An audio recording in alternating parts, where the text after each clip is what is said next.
Yeah, I would say most of the grain goes to the animals that is grown in America. I don't hardly ever eat corn. Oh yeah, we missed that one. That whole thing, dude. The whole corn thing. That's what it was. Yeah, I think that's what it was. Yeah, we were talking about the fact that we raise so much corn in the United States, but I don't eat a lot of fucking corn. I mean, like corn said, on the cob every once in a while in the summer, in the summertime, some and frosted some corn flakes. chips, corn tortillas when I eat my El Pastor tacos.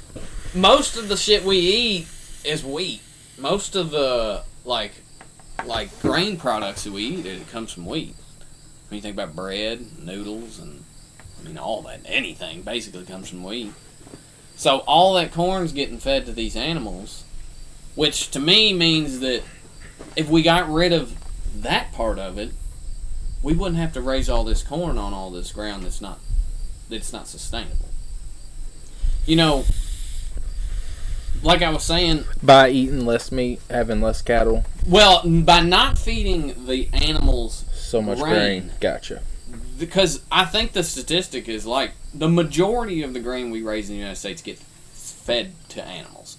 So if you stop doing that, then we basically only raise grain on the best ground in the United States. The places where it can be done every single year, sustainably.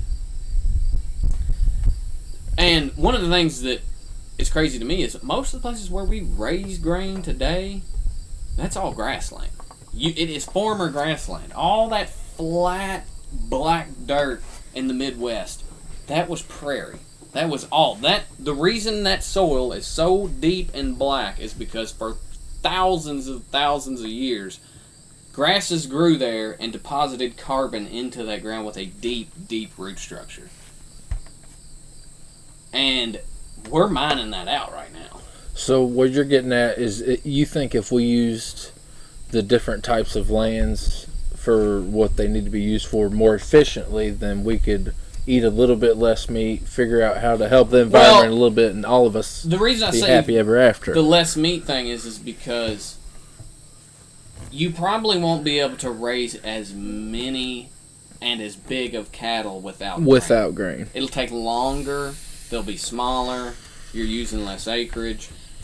So that means we would have a smaller supply of meat, which that's the point I was trying to make is we could probably get away with eating less meat. Like that's one argument that I can't really argue against. Is when someone comes at me with that, I'm like, oh, you're probably fucking right. Like we probably do eat too fucking much. Like, yeah, definitely. I shouldn't be eating 2 pounds of hamburger in a sitting. Like that's my cheeseburger patty shouldn't be a half pound. Exactly.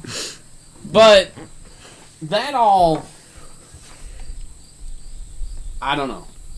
I do believe that we're doing it wrong. I do believe that we're kind of forced to, though, because farmers they're dealt a hand. Like they have to do what they got to do to get by. We're not able to if corn isn't making money at the time. I know it is, but if it isn't making money at the time, it is making some money right now. Yeah, but desperate times call for desperate measures. Some of them get pushed to the point where they can't necessarily use their land the way it's supposed to be used. They got to go whichever direction the money's at. Well, yeah. So I see, like I said earlier, the reason grain is so big is because it is a easily transportable commodity. It is a commodity like oil. You could put it on a fucking cargo ship and send it around the world. You can't. It's hard to do that with beef. Or what is it? Now, ethanol, that's a whole different... We could do a whole podcast on ethanol. Why it is the biggest fucking lie that's ever happened to the United States. Maybe that'll be episode 4. I'll have to research before we talk about that. But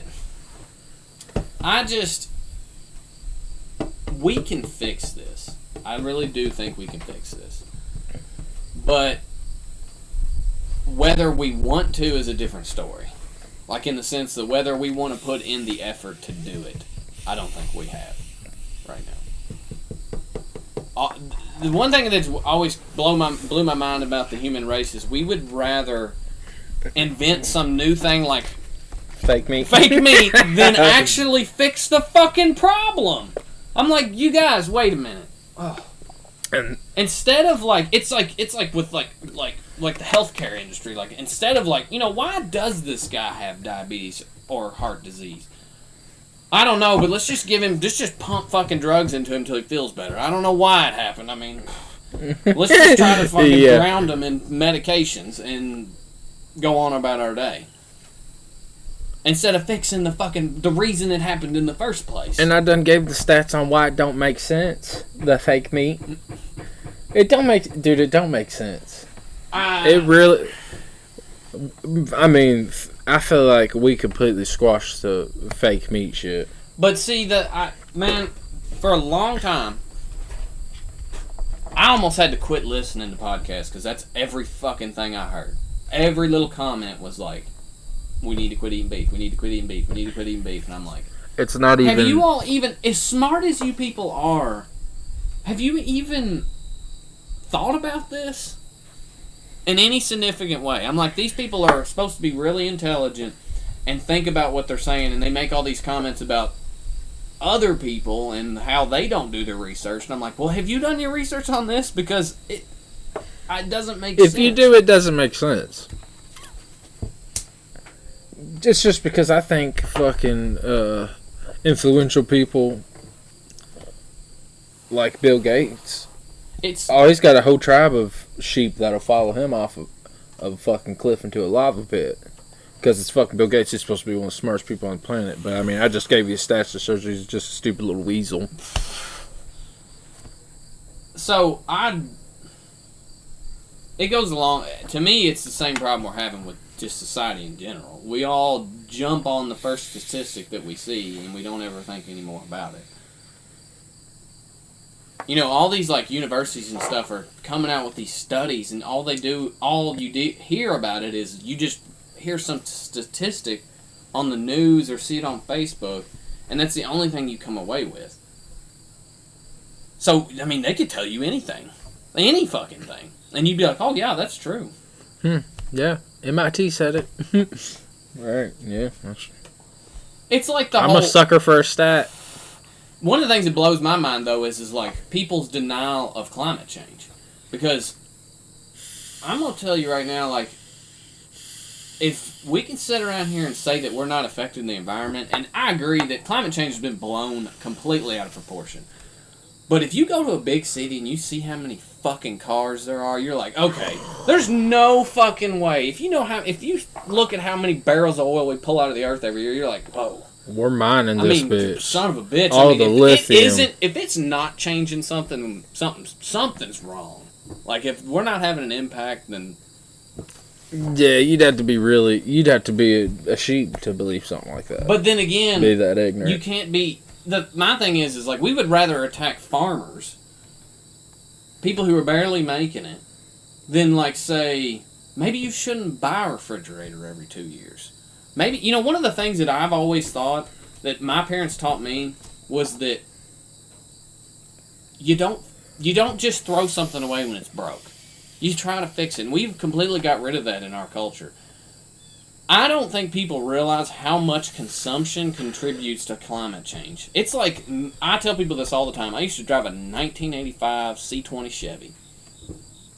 And I can remember somebody making a comment that thing was, like, dirty and inefficient, and it was killing the environment. And I was like, really? Because this truck has been used for 30 fucking years. No truck had to be made to replace this truck. True, that was an efficient truck. How many vehicles are going to need to be made to make everything efficient? How much carbon is it going to take to make that truck? Or to make that refrigerator? All the plastics we use. All the garbage, big ass garbage trucks getting garbage once a week all throughout the counties. Because you know how they make steel? They literally take coke, which is cooked coal, and they literally pour carbon dioxide through iron to make steel. To turn iron ore into usable metal. Literally, that's how you do it. You just start pumping as much fucking carbon through it as you can get. And you got to get it really hot. You know how you get it really hot is you burn coal. Yeah. So I'm like, energy. well, that truck out there has so much carbon locked up in it. Every new vehicle people go buy every fucking 3 years, that's where we're fucking up. You know, when you go buy a refrigerator every 2 years, where my dad right now has a 1951 refrigerator that is still running. Still, it has nothing. It has been plugged in for 50. Got a pilot light under it. 1951. 70 years almost. Actually, what? That's like 73 fucking years. That's a long damn time. Imagine how many. If you kept that refrigerator, your family kept that refrigerator. Imagine how many refrigerators that replaced that you didn't have to buy. If you bought them every 2 years. Yeah, that you didn't have to buy. Exactly. All the semis and railroads or trains. Exactly, dude. And now, you know what? One of the crazy people going to work to me is that for the past couple of years, I get a beef magazine, and for the past couple of years, beef magazine. we have exported more. We have imported more beef than we have exported.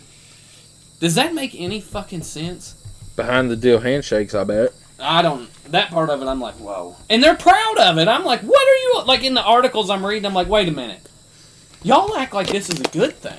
The globalization of America is what's crashed most of our fucking trades.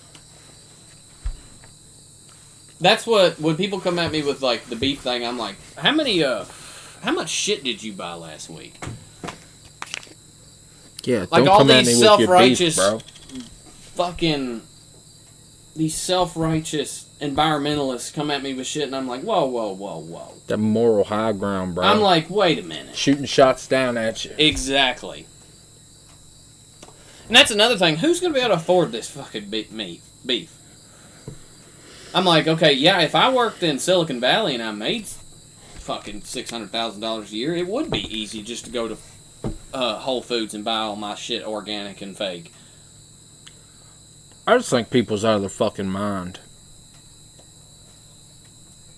I think it's because we have a problem, which is we're having an enormous effect on our environment. It's undeniable. And we don't want to give up. It's like my sister. Me and her used to have these knockdown, drag-out conversations about this shit. And I was like, Megan, if you want to live in the world that you are talking about, you need to quit driving your car. You need to turn your lights off. You need to quit taking hot showers. You need to eat as minimally as possible. You can't go shopping.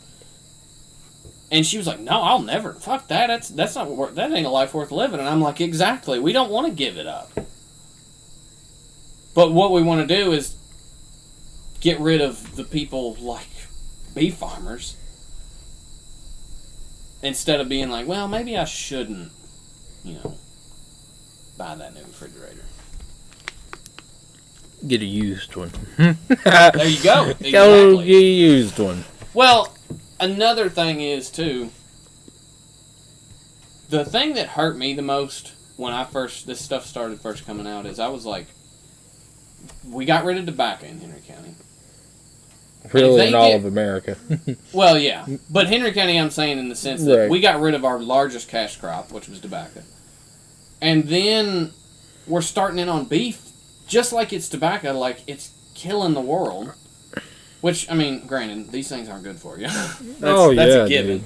But if they get rid of beef, we'll have nothing left in this county. Nothing. There will not be anything left for us to do. Because this land, you can't come in, you're not going to be able to come in here and make money with grain. It's like this farm here. The land, if your grandfather wanted to row crop this whole thing, it would wash off into the creek in 10 years. There wouldn't be nothing left of it. Yeah, he wouldn't do that. And that's what my thing is I'm like, and another thing I always like to think about is how much land out there is like this. Because I bet most of the shit I drive through looks like is a hilly farm. Yeah. Especially here in Kentucky. It would be a holler coming down. A little bit over, holler coming down. A little bit over, another holler coming down. And I don't know what the answer is as far as what we do with that land if we get rid of beef. I guess, the environmentalists would just say let it grow up and go back to nature, and I'm like, well, that's all fine and dandy, but where are you going to get your fucking protein? But I'm thinking I agree, but I don't know that we have to worry about that. What part? Beef. Because everybody eats it. Not everybody smokes. Well, Not yeah. everybody uses a bunch of corn. But everyone did smoke, and you see what happened. I mean, it was literally like, you could smoke on airplanes. You could smoke everywhere. And they killed that within a matter of like You can still 15 smoke up years. at Belterra.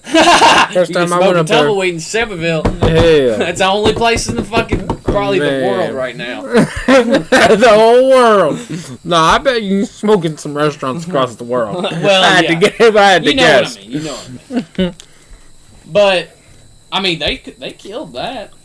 They completely fucking annihilated tobacco. Which is cool.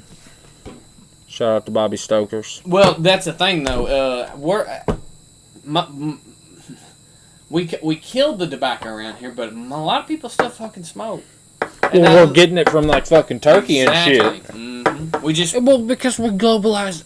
Why are we so globalized? It doesn't make sense. because cheap labor. That's so stupid. And then look at the impacts of it. Everybody's poor. Especially people who produce the things that you fucking sector out to other countries. Well, see, that's a vicious feedback loop. Where you make things... To make something cheaper, you cut down the labor. You cut down the cost of labor. And then those people need cheaper products because they're not getting paid as much. So you make the product cheaper and you cut labor and then... So it doesn't even make sense. Nothing fucking makes sense. Or you send it overseas and somebody will do it for pennies on the dollar and you're like... Nobody's making money now. It's so stressful. It's like the Amazon thing. That's what burns my ass about the whole Amazon thing that I'm delivering every motherfucking day. I'm like, you people realize what you're doing? You are buying yourself out of a job. Because every time somebody turns around, that's the first thing they think about. Well, Amazon, I'll just buy it from Amazon.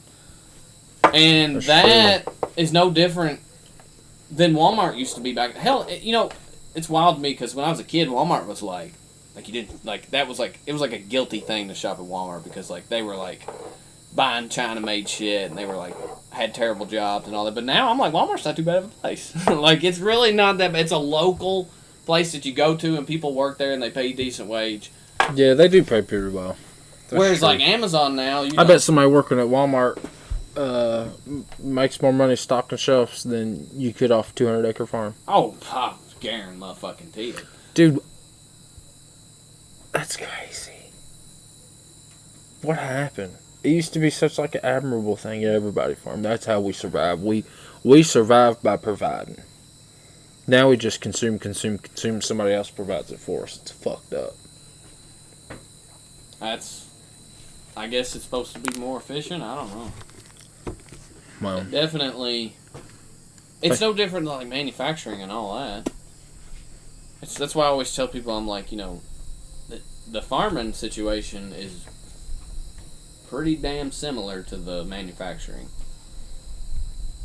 Like, a lot of those towns up in the Northeast look a lot like the towns around here because we got rid of all the jobs. because of globalization of fucking... Well, see, farming, you globalized it to a point, but, I mean, really, we produce most of our food here in America. But we've made it to where one farmer can farm 3,000 acres. Yeah, but globalization's still a negative thing, even for farming. No, I agree. Like we said a couple episodes back, steel workers, fishermen, you fucking name it. I'm sure even like fucking cabinet makers probably went out of business, shit like that, shoemakers, because everything's coming from fucking Taiwan, China, yada yada yada. Well, we yada. de-skilled the labor force is one reason.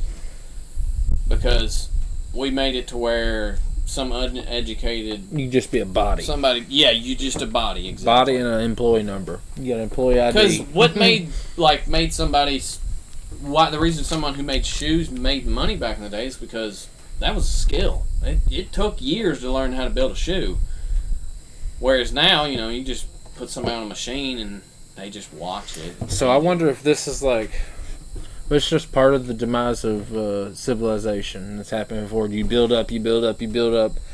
Eventually, you just build up and implode. Not explode, You eat implode. yourself. Yeah, exactly. You just fucking cannibalize. It's an internal explosion. Well, that's the thing. Maybe we're just on When we that, get into that climb up. See, that's the fucking thing, dog. It's like, well, Dude, do you see what I'm doing? I could literally throw a fucking tomato over and hit one of my pastures. But see, I don't know what the answer is to that, in the sense that it's like I told you in that one podcast, where do we say that's enough? This is enough. Like, we need to stop. Because I don't think we're ever going to do that. What do you think would happen if everything shut down? Just be chaos? We'd be flooded with infidels and dangerous people coming trying to take our resources? No, it'd be complete, total chaos. In the sense that, like, it wouldn't be infidels or, like, some enemy like China or something. It would literally be, we would be killing each other. Like, the 750,000 people that live in Louisville would come flowing in here, and it would be like The Walking Dead, but the people would be alive. Because I mean, we have what, like, almost 9 billion people on this planet. I'm gonna tell you right now, the COVID thing really, and that's a thing that I'm like, that shit was fake. That little bit, basically overblown. A bad cold almost derailed this whole fucking world. The whole country, especially, too. So I'm like, dude, if we have some kind of actual event, like an actual deadly disease or some kind of natural disaster, we will be You fucked. remember with the potato bugs over in Russia, Europe area? Nah, that was Ireland. Was that Ireland? Mm-hmm. Okay. It was a potato blight. Okay, like a corn blight. Or Oh, yeah, or that's what I always- or a legume blight. That's what I've always said. People always talk about GMOs, and I'm like, the most dangerous thing about a GMO is not the fact that it's genetically modified. It's the fact that we plant the same fucking plant billions and billions and billions and billions of times. It's eventually gonna one of its chromosomes, its DNA, something's gonna switch and. No, one of them diseases is gonna fucking burn through it like a wildfire. But see, I'm even talking about, like, if we have a large volcano erupt or some kind of anomaly with the sun that causes some kind of nuclear winter for 2 or 3 years, we won't fucking make it. We are not resilient enough to handle that. And COVID almost We proved that. COVID almost fucked us over, and that was a small disease. Yeah, a small disease got rid of an overwhelming percent of fucking restaurants all across the country. Well, see, but especially in like the boroughs in New York and California, things of that man. Over, like you said, hell, a just fucking here in Henry County, there's been over a cold. That's what happens when the fucking government steps in on anything. That's the danger of them flexing their dick muscle. See, now that, and trying to control us. To me, in my mind, that whole thing had to do with the election. Oh, 100%. That all had to do with the 2020 election. I can't believe nobody says it, because I'm like, okay, you guys. It just seems a little bit coincidental that, like, we all just fucking flipped our shit over. I mean, think about all the diseases we've had over the past couple, just in our lifetime. Dude, I've had bronchitis that was worse than when I had COVID. Yeah, COVID was. Hey, ain't nobody stuck no needle in me. They did me. I wasn't afraid of it though. I was like, fuck it. I got like 10 vaccinations when I was a kid. Yeah, that's true too. Fuck it. But man, the world is just, it just seems, it's hard to be from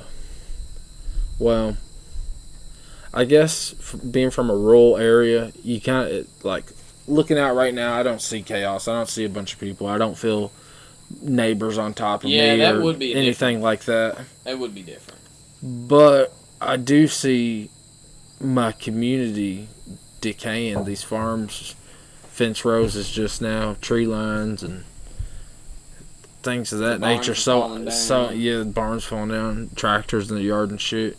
So I feel it from that stance. It's kind of hard being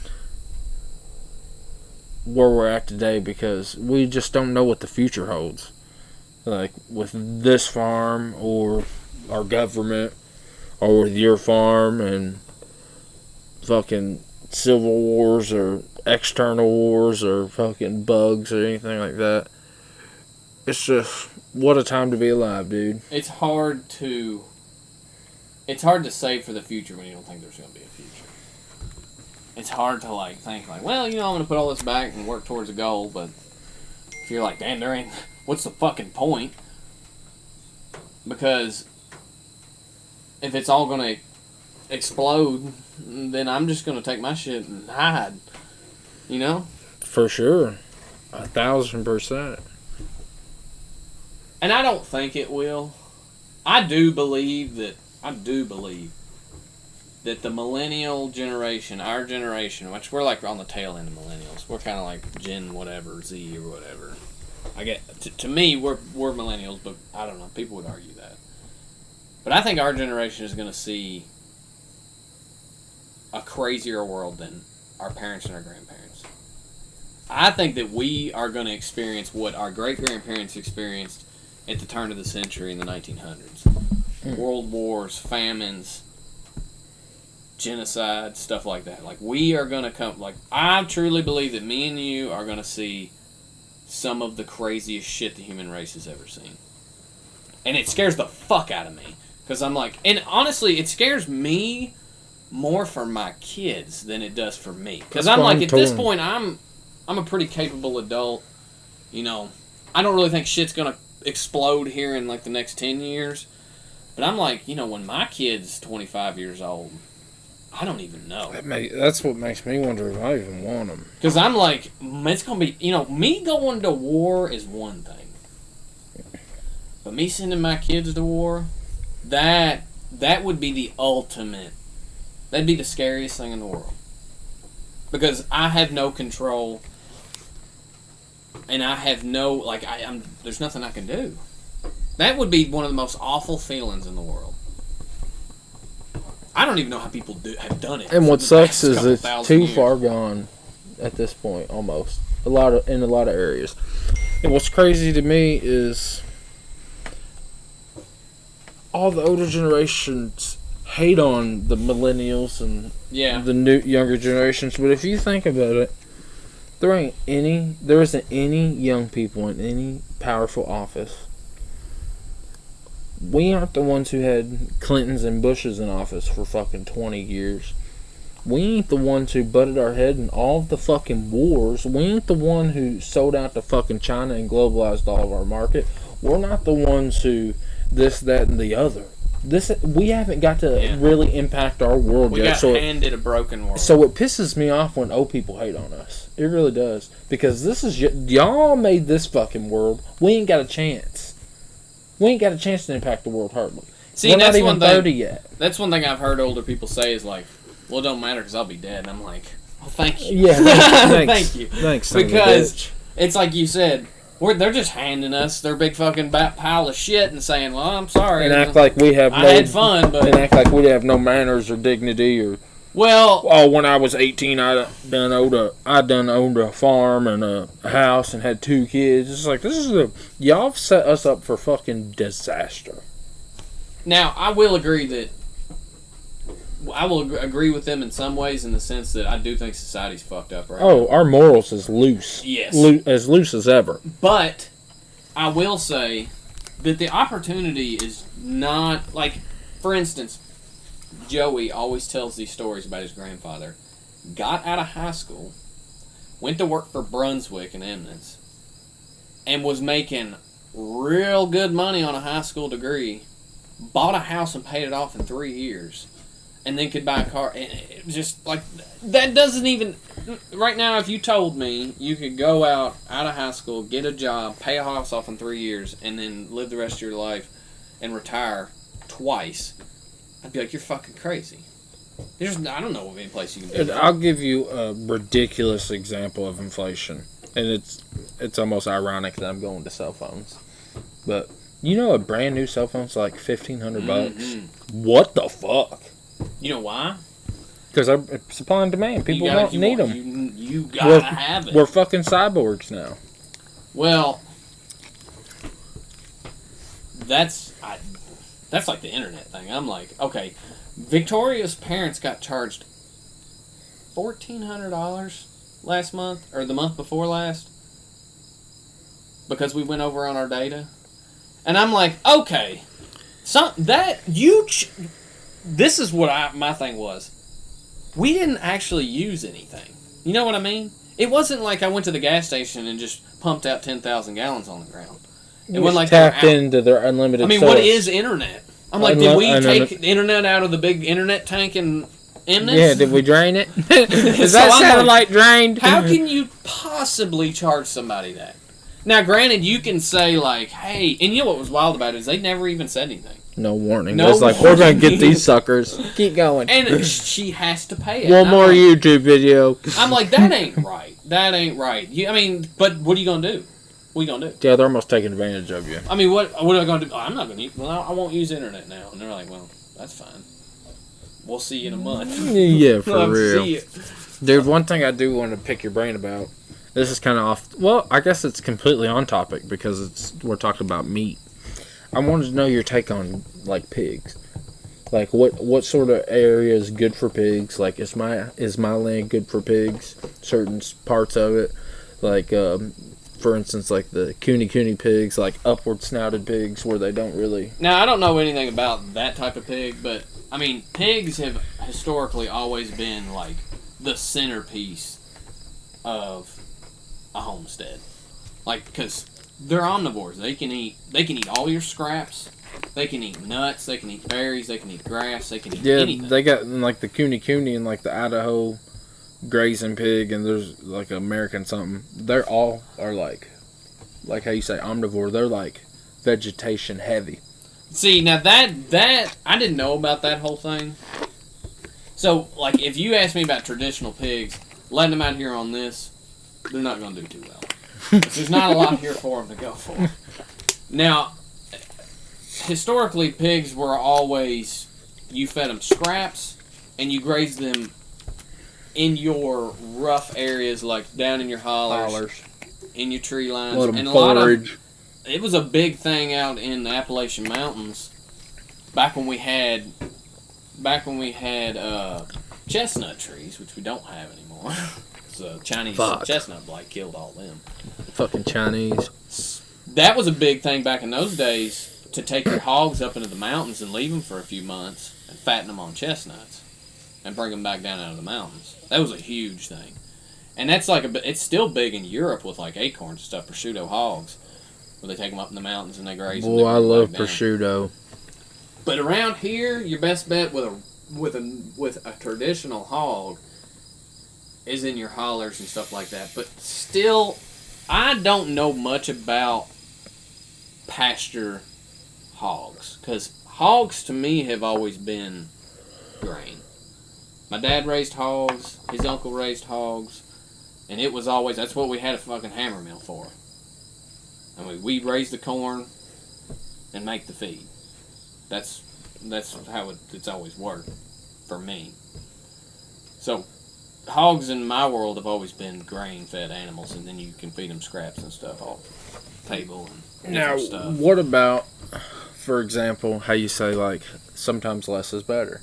Like, how I would just want, like, 2 to 4 at a time to, like, breed them so I could sell the cooney pigs and also have meat for myself. Well, that's the thing. I'm not saying that a hog can't survive, but in a production model,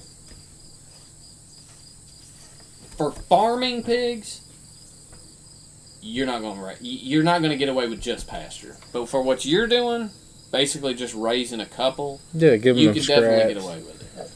You could give them scraps, alfalfa pellets in the wintertime, some good stuff of that nature. Well, see, that's what I mean. I don't really have a whole lot as far as pasture raised. Because, I mean, a hog it's an animal. I mean, there's wild hogs in Henry County. They fucking survive every year. But I think, to me, a hog is it takes a lot more land to raise a hog, because they can't just eat grass like the hogs I'm talking about. Whereas a cow, you can put a cow on grass and raise it on a couple acres and you'll be good. Okay, so another take, because I'm trying to figure out another source of I want another revenue on the homestead, just so that once all this does start to bloom, I'll get it from different ways. I was thinking how you go on Craigslist and you want a chicken that's already laying. Yeah, it's like $30. That's a pullet. I've already seen now. Have I talked to you about that? Because that was one of my big ideas for a long time. Everybody's buying these, chickens are the big thing now. For these people who got 10, 15 acres. And the hardest part about raising chickens is raising chicks. So I was like, hell, I can go and buy a few thousand chicks and raise them up to laying size and sell them for $30. That's a pretty good profit. Yeah. Because me and Victoria, we went and visited a farm down around Stamping Ground, Kentucky. And this woman, we went to her farm and she was raising pullets in the side of her barn. And I was like, this is a fucking operation. This is a nice fucking deal here. Lady selling, she was selling for at the time, I think she was selling for $20. That's a good deal. And I was like, damn, that's how many fucking... I asked her how many chickens she had. She said she had 1,500. And I was like, damn, that's a lot of money, dude. dog. Depending on the type of chicken, it gets up $40, dude. Yeah, if you get into the specialty stuff. But if I were you, I'd just stay with just Rhode Island Reds and fucking... Okay, so what do you think? What's your take on quails or peacocks? That's such a highly specialized market. I mean, think how many fucking peacocks. Yeah, exactly. And quail are bigger in those prairie states, because a lot of people raise quail for hunting.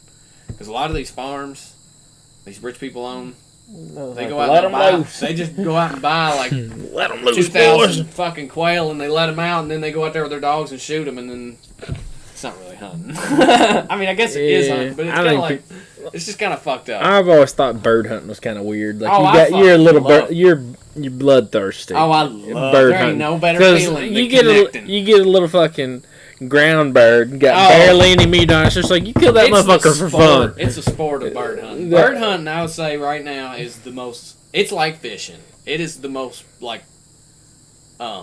satisfying type of hunting.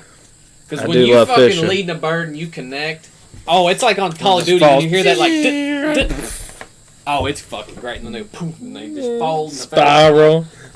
Oh, I love dove hunting. We're not going to dove hunt this year either. I'm so pissed off about it. Nobody has a dove field. And I'm like, damn. You need to have dove. Hey, oh my God, dude. When they fucking harvest that corn, talk about a dove field, dog. Really? Oh my God, we could tear them up. It'd be fucking perfect, dog. Back here on the back of this farm. You think your grandfather would care? Probably not. Dude, that'd be fucking cool. Is it in season? Yeah, right now. It started September 3rd. It runs to middle of October. I do have my everything license. Dude.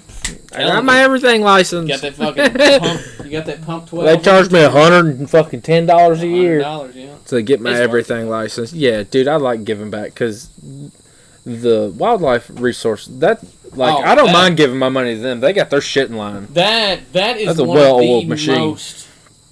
That is one of the organizations. I am so proud. Thank you, Teddy Roosevelt. That is probably one of the, as far as America goes, that is one of our best organizations. That is one thing that we should be extremely proud of, because that is a privilege.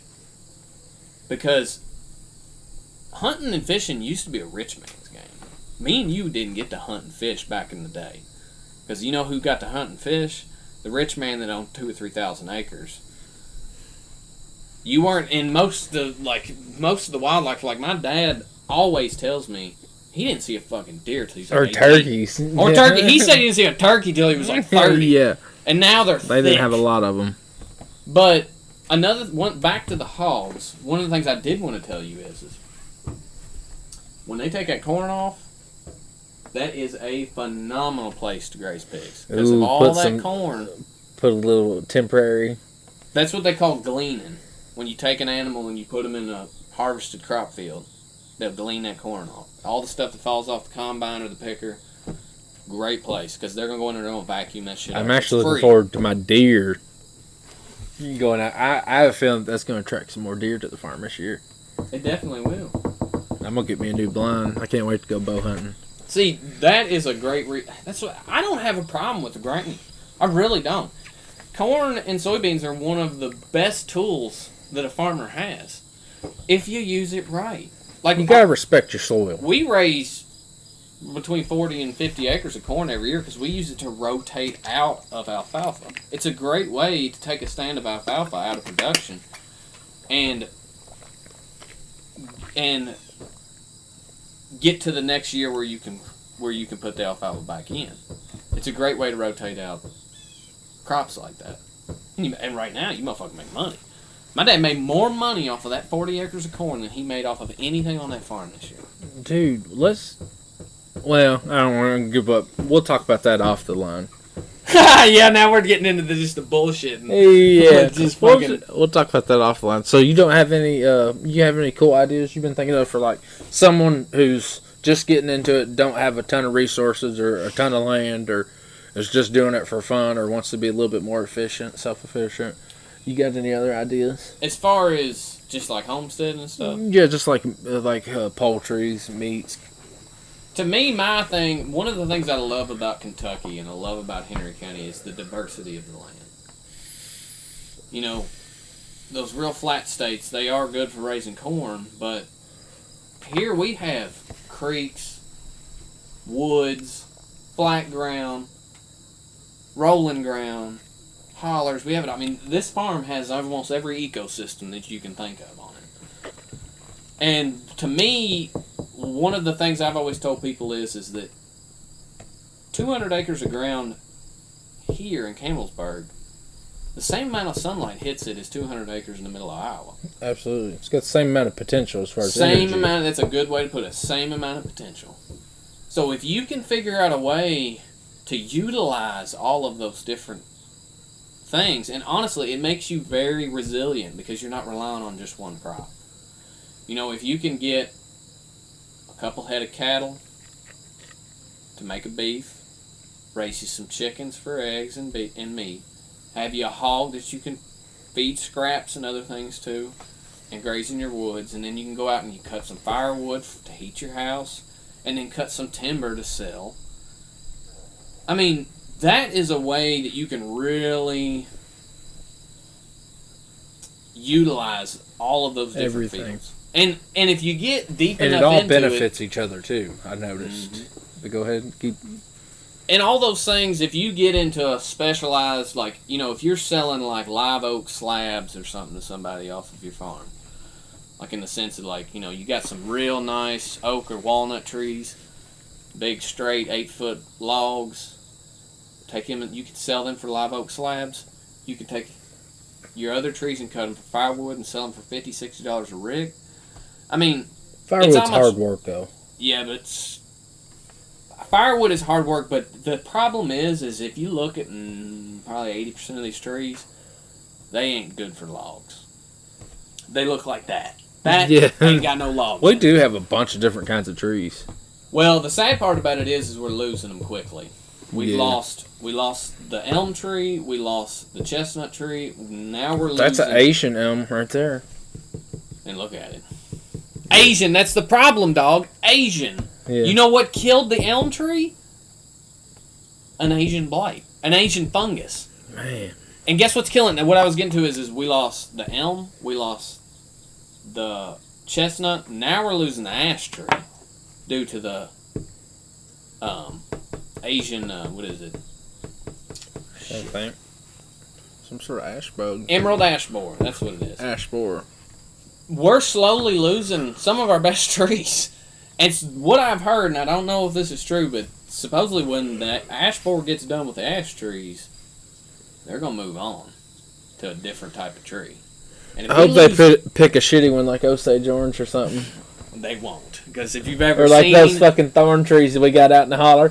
If you've ever seen a fucking hedge apple tree, there's a reason nothing eats it. It's a mean fucking tree. It's hard. It's hard. Make it a It's butt ugly. Make butts of guns out of it. It is. I'll tell you this right now. It is one of the prettiest woods. It is one of the hardest woods, and it is one of the hottest woods. If you want to talk about melt a wood stove, put Osage orange. I bet it sparks when you it does. chainsaw on it. Oh no! I thought you meant when you have it in the stove. It does spark when you have it in the stove, but it will dull a chain quick. Oh, I guarantee it. But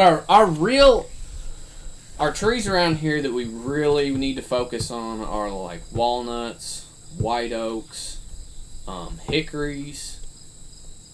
I'm trying to think, what's the other good one? Locust is a good tree, especially this one. Another cool thing. So, honey locust, which is those. That's a locust tree. Now that's not a honey locust, but that is a locust tree. Okay. That's a black locust. The honey locust looks like that, but they grow these big long pods. Look like a giant green bean. And they're like 30% protein. And they got a lot of sugar in them. Like, we could eat them? Not that we could eat them. Animals can, though. Pigs. Oh, interesting. Pigs and even cattle will eat them. Back in the day, that used to be a big thing that farmers would do is go down in their hollers and pick up all these pods and bring them up there and feed them their hogs. And it was a great feed. Because it's a lagoon. It's basically like a bean tree. It's like a soybean tree. But the thing about it is you know that thorny tree you were talking about down in the holler? That's a honey locust. Oh, fuck them things, dude. I hate them. Oh, no. Dude, I've hit one of them with a 4-wheeler once. You're lucky you fucking... No. Your face ain't fucked up. I know. But that is a honey locust. Those evil looking with the fucking thorns like that big. Yeah. So, but they have made hybrids that don't have the thorns, and you can buy those. And when I finally get established, figure out where You'll I'm going, put some of them in the I'm gonna fucking fill the hollers up with them. Because they yeah. make good shade trees, and they make good wood, and they make fucking... I mean, it's like everything you fucking ever wanted from a tree. Might have to do that also. And you know what was wild is until I learned this on my land, I walked around and there was these piles of shit with looked like pumpkin seeds in them, and I'm like, these fucking coons, how much pumpkin can a coon eat? But it's actually those. And after I had read this article, I was like, oh my god, that's what that is. It's those fucking honey locusts. Hopefully they're shitting up in your yard and stuff. I was like, damn, dude, I never even thought about that. I was like, that's exactly, because they're called honey locusts because they're sweet. What's your take on fish farming? Like, let's say, like a big tilapia tank or a catfish tank. So, I'll give you an example. My dad's uncle that I talked about that raised hogs. So when he got out of hogs, they had pits underneath them barns that held manure. Just massive tanks. And when they finally got out of the hog business, they cleaned them out, filled them with water. Drop an oxidizer in that bitch. Fucking filled them with tilapia. And supposedly he made really good money off that for a while. Now, granted, I don't know what he's doing now, because I don't even know if he's still doing that. I just know that like the startup cost on fish farming would be like it would be a lot. It would be a lot, but not if you already had a pond. Catfish, think about a fucking like a pay lake. But see, I was thinking, you know those big ass plastic things, like ones up there by at the end of Sulphur Road on 146. People get their water, like go up to it and get their water. It's like a big fucking Just water tank. Yeah, just a huge one. Like them old tobacco tanks. Yeah, but I'm talking like real big white drum looking thing. But I wonder about having a few of those drums. It would probably be a little hard to keep. I mean, if you're gonna do that, just go out and buy you a fucking pool. Dude, that's true. Go buy you one of them damn pools you put up at Walmart. That's true. I mean, it's got a filter and everything already on it. And Hook dude, it up, push that bit, plug that bitch in. Then I'm thinking of hydroponics. It would just be a big ass fucking fish tank. You know, you like the fish, dude. Remember you had your fish at the house? Yeah, I do like fish. That would be cool though. Now, granted, you need to talk to Megan, because down at K-State they were big into the aquaponics. That's what aquaculture is what they call it. Dude, we need to have Megan on the podcast. Hey, she's the Henry County Ag Extension agent. I know. We have to be careful. We have to be on our A's and B's. Don't want to get her in trouble. That's true. Hey, she's getting into it. Can't borrow that. She doing good? Yeah, I think she'll do really well. I think she's actually going to make a difference in this county. Good. Probably for the first time in a long time. Because she really is trying. She's really thinking. She's really trying to, like, bring a new perspective to it. Jeffries, was he the last one? No, his name was Levi. I don't remember his last name. Okay. He was just kind of like a temporary guy. Because Papa was one of Jeffrey's big assets. I feel like we're getting too personal talking. Don't want to get too personal. We're done bullshitting now. But as far as what you can do to get started, my thing is start small and work your way up. This is one of the most important things that I will tell people. You have to have the infrastructure before you have the animals. If you go into it without the infrastructure, you are going to fucking hate yourself, and you're going to work way harder than you should, and you're not going to raise as good of a... And I've done a little bit of that myself, and I'm sure you have starting. Oh, that's the first thing I did. You come to one thing about my place it was bare ground. I'm talking about a grown-up, thorny, cedar-infested field. Thick. You couldn't walk through. I'm saying thickets. And I started clearing, cutting, bush hogging. I built everything. I did everything on that piece of land. It was just a piece of 70 acres of nothing. Now, granted, I haven't got as far as I want to, but that was mainly because I spent all my time at my dad's place. But I'm going to tell you right now, I would kill for a barn. That's the first thing you got to have. You got to have a fucking barn. You got to have, that's why I went back in the pioneer days. The first thing they did was build a fucking barn. They didn't even build a house. They built a barn and then they built their house, because that was the most important part. Because it is. You got to have somewhere to put your shit, your tools, your equipment. You got to have somewhere to feed and water the animals and keep them out of the rain. It's just... How much do you think a barn cost? Depends if you build it yourself. How much do you think you get away with building a barn? 20,000, 30,000? Oh, easy. You think if so? I built myself just a basic-ass pole barn, made it myself... You can come use this wood. 30 by 40... I wouldn't even say 20 by 30. I'd like to have a 30 by 40. You're probably talking about 20 grand. Depends if you put concrete in there, because concrete is extremely Concrete's expensive. Nice, though, because you can wash it off. Most places, like the Amish, for instance, they'll build a barn and the middle part will be concrete. The lane will be concrete. And then it'll be dirt on each side. Yeah. In your sheds, what you call a shed. So I will say, I want concrete where I'm working.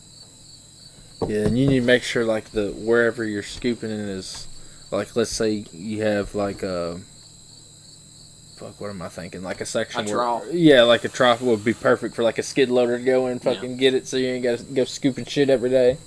Wait, skid loader, dude, you talking big money. I figure 30 grand. You can get one used. You get a used one for 30 grand. Be a small one off of Craigslist or something. That's a big expense when you first start. Believe me, I couldn't buy one right now. And one of the things I will say when we're talking about that kind of stuff, you don't need the biggest and baddest, newest equipment. I'm telling you right now. You can go out and buy you a 60 horsepower tractor for about 8 grand, and that's all you need. Hell, right now I've got a 1965 656 International, and it'll do everything I want it to do. Little 60 horsepower tractor. Which to some people 60 is pretty big, but not in today's world. But as far as the barn goes, I'm going to tell you right now, since me and my dad fell out, I don't use any of his stuff, so I've been having to work on everything in the driveway, on a gravel driveway. And I'm going to tell you right now, the biggest tool that you will ever own is a concrete floor.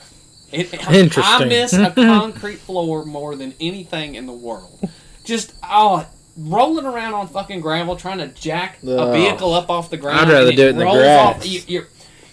I have to dig the gravel back and put the jack there and jack it up, and then I'm under it, and this motherfucker starts to fall off the jack because it's sitting on unlevel ground. And I'm like, oh, it's such a pain in the ass.